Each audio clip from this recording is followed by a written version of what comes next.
The extremely woke ABC is promoting some of the most horrific content that I have seen in quite some time coming out of Hollywood, and I'm sure that you all will be appalled by what you see today as well. We're going to be jumping right into this and taking a look at this. This is really sad. This is the state that we're in our country right now, where segregation is encouraged as long as it is done through the woke lens, which is ironic on so many levels, and honestly just very tragic that that is the point that we are at here in our country. So let's go ahead and get right into it. Dunish. ABC's racist sitcom Blackish promotes segregation in series finale. After 8 seasons of divisive and hateful propaganda, ABC's sitcom Blackish has finally come to an end. And, of course, you know, this is a show that has been doing this for quite some time, this type of content, but they decided to end on a banger, let me tell you what. But the show definitely stuck to its racist agenda during Tuesday's final episode, Homegoing, as the Johnson family said goodbye to their home in Sherman Oaks because the neighborhood was too white. That's right, folks. You heard that correctly. At the start of the episode, the Johnsons' neighbor, Janine, assumes the family is moving when she sees a ton of boxes piling up in the driveway and she stops by to offer help. Janine has always been a caricature of a tone-deaf, annoying white woman who is unaware of how racist she sounds. In fact, every white character in the show is just like her, making it obvious how the creators feel about white people, which is very sad to hear. Because I'm sure that most of the people that, helped produce the show and everything else were probably white and stuff. And it's sad that they are, twisting a narrative and telling lies that this is how white people are.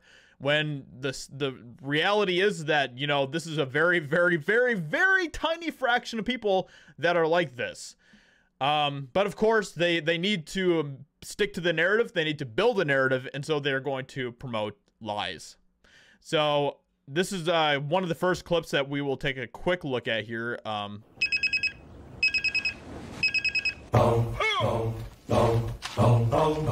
Okay, so I'm just your standard, regular, incredibly handsome, unbelievably charismatic. So this is kind of the intro and stuff, and it talks about how he, how good his life is and everything else.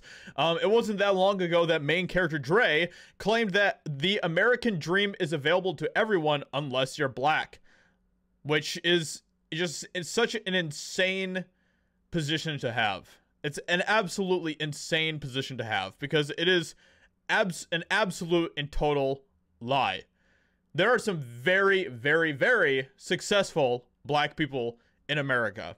I mean, not just some. There are a lot, okay? There are a lot. In fact, overall, the majority of them have done very well for themselves. They're millionaires. You have Oprah. You have, his name is Dre. You have Dr. Dre. You have Jay-Z. You have Beyonce. And, those are just some of the top ones that I can think of. Will Smith, if you want to take a look at Will Smith, since he is a hot topic recently. You can look at him as well. And you can go on and on and on with a list. This is a crazy, crazy position to have. But like I said, once again, they need to stick to their woke narrative. Dre goes on to explain to Janine that his parents are the ones moving. That's when we get to see more of his racial paranoia, believing the neighbors talk about his talk behind his back because he's black, and that white people say black neighbors are as oddities worthy of a tour bus destination. That's what's been happening. Well, there has been a lot of chatter on Nextdoor about all the boxes coming in, all the boxes coming out, the meth camper just sitting in the driveway. We're not moving, okay? We've lived here for 17 years, and we... This is just, like, crazy. This is so bad. They're very happy. It's very happy. We are not leaving. As a matter of fact, I think I might just buy up the whole block.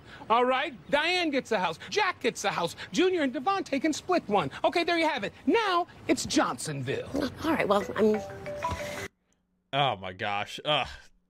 Cringe. As the saying goes. So, I mean, the dialogue continues and it just gets more cringe as it goes and stuff. But as the saying goes, you wouldn't worry so much about what others think of you if you realize how seldom they do.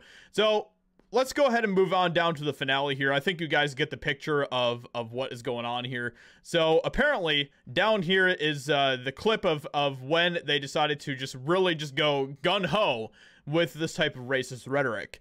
And why isn't Janine just a crazy lady? Why does her race need to be mentioned? If we literally flip the script, viewers would be outraged to hear crazy black lady, and rightfully so.